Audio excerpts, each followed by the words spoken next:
High court के जज के खिलाफ सीजेआई संजीव खन्ना का बड़ा एक्शन। देश बहुसंख्यकों के हिसाब से चलेगा, बोले थे हाई कोर्ट के जज। विश्व हिंदू परिषद के कार्यक्रम में जज के शामिल होने पर पहले ही भड़का था विपक्ष। जस्टिस शेखर यादव के बयान पर सुप्रीम कोर्ट ने लिया संज्ञान। सुप्रीम कोर्ट मुख्य न्यायाधीश संजीव खन्ना ने सीजेआई बनते ही एक के बाद एक कई बड़े फैसले किए हैं। सीजेआई खन्ना की तेजी के चलते इस समय केंद्र की मोदी सरकार भी बैकफुट पर दिखाई दे रही है, क्योंकि संजीव खन्ना के पास ईवीएम से जुड़ा मामला भी है। लेकिन इस समय सीजेआई खन्ना के जिस फैसले की सबसे ज्यादा चर्चा हो रही है, वो है इलाहाबाद हाई कोर्ट के जज के बयान पर उनकी तेज प्रतिक्रिया।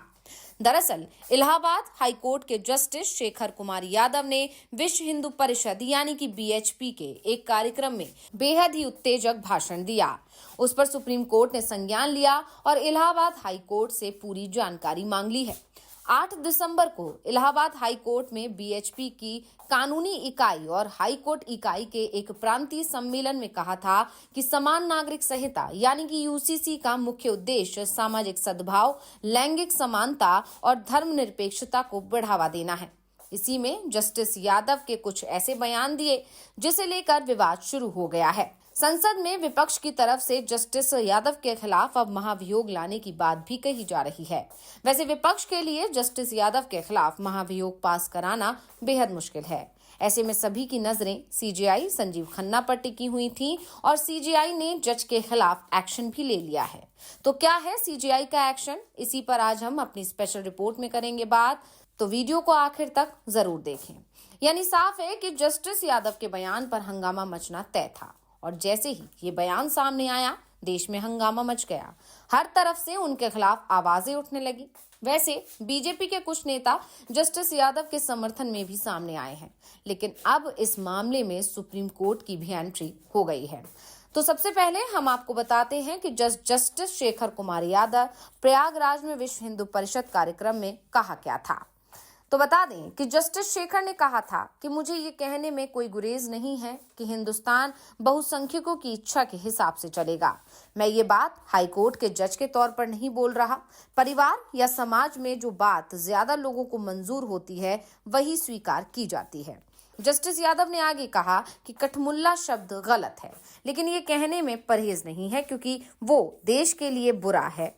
वो जनता को भड़काने वाले लोग हैं। देश आगे ना बढ़े इस प्रकार की सोचने के लोग हैं, उनसे सावधान रहने की जरूरत है। जस्टिस यादव ने यूनिफॉर्म सिविल कोड की जरूरत बताते हुए कहा कि ये देश भारत है, यहाँ रहने वाले भारतीय हैं। देश एक है और एक संविधान है, तो कानून क्यों नहीं। देश के महापुरुषों का अनादर करने का अधिकार किसी को नहीं है। इस देश में हलाला 3 तलाक नहीं चलने वाला है।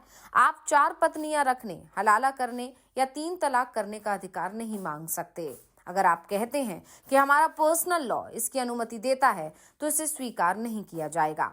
अगर आप कहते हैं कि हमें 3 तलाक देने और महिलाओं को भरण पोषण ना देने का अधिकार है, लेकिन ये अधिकार काम नहीं करेगा। आप उस महिला का अपमान नहीं कर सकते जिसे हिंदू शास्त्रों और वेदों में देवी माना जाता है। समान नागरिक संहिता जल्द ही वास्तविकता बन जाएगी। उन्होंने ये भी कहा कि हमारे यहाँ बच्चा जन्म लेता है तो उसे ईश्वर की तरफ ले जाते हैं, वेद मंत्र बताते हैं। जस्टिस गुप्ता ने बिना नाम लिए मुसलमानों और विशेष समुदाय पर निशाना साधते हुए यहाँ तक कह दिया कि उनके बच्चों के सामने बेजुबानों का बेरहमी से वध किया जाता है। फिर कैसे अपेक्षा की जाती है कि वो उदार होगा। जस्टिस शेखर गुप्ता का ये बयान जब से सामने आया है, तभी से हंगामा मचा हुआ है। सुप्रीम कोर्ट ने हाई कोर्ट से इस मुद्दे पर विस्तृत विवरण देने को कहा है। सीजेआर यानी campaign for judicial accountability and reform के चीफ जस्टिस संजीव खन्ना को एक पत्र लिखा। उस पत्र को लिखकर जस्टिस यादव के खिलाफ इन हाउस जांच की उन्होंने मांग की है। सीजेआर के संयोजक एडवोकेट प्रशांत भूषण ने पत्र में लिखा कि जस्टिस यादव ने यूसीसी का समर्थन करते हुए ऐसा भाषण दिया जो कि विवादास्पद है। बीएचपी के कार्यक्रम में शामिल होना और उनके बयान न्यायिक अनुचितता का उल्लंघन है। वरिष्ठ अधिवक्ता और राज्यसभा सांसद कपिल सिब्बल का भी बयान आया। उन्होंने भी जस्टिस शेखर कुमार यादव के खिलाफ महाभियोग की मांग की है। सिब्बल ने कहा वो चाहते हैं कि जो सत्ता पक्ष के लोग हैं वो हमारे साथ जुड़ें और हम इकट्ठा होकर इस जज का महाभियोग करें। न्यायाधीश का इस तरह का भाषण न्यायपालिका की गरिमा को ठेस पहुंचाता है। इससे जनता का विश्वास कमजोर हो सकता है। महाभियोग प्रस्ताव के अलावा कोई और रास्ता नहीं है। ये हर मायने में नफरत फैलाने वाला भाषण है। सिब्बल ने इसके अलावा इस घटना को न्यायपालिका की निष्पक्षता और लोकतांत्रिक मूल्यों के लिए एक गंभीर चुनौती बताया। जस्टिस यादव का भाषण का समर्थन बीएचपी की तरफ से जरूर किया जा रहा है। बीएचपी के चीफ आलोक कुमार का बयान आया। उन्होंने कहा कि हमने न्यायाधीश को यूसीसी पर बोलने के लिए वक्ता के तौर पर बुलाया था। इस तरह के जागरूकता सम्मेलन होते रहेंगे। न्यायाधीश के बहुमत पर की गई टिप्पणियों की वास्तविक प्रकृति की जानकारी नहीं है।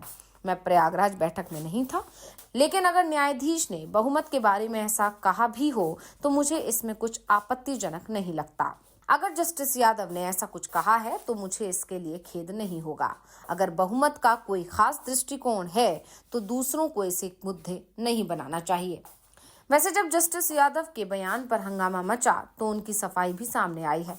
उन्होंने कहा कि मेरे बयान को तोड़ मरोड़ कर चलाया जा रहा है। बहुसंख्यक का मतलब है जिनकी सोच अच्छी है, यानी प्रगतिशील सोच है, तो उनके आधार पर यह देश चलना चाहिए।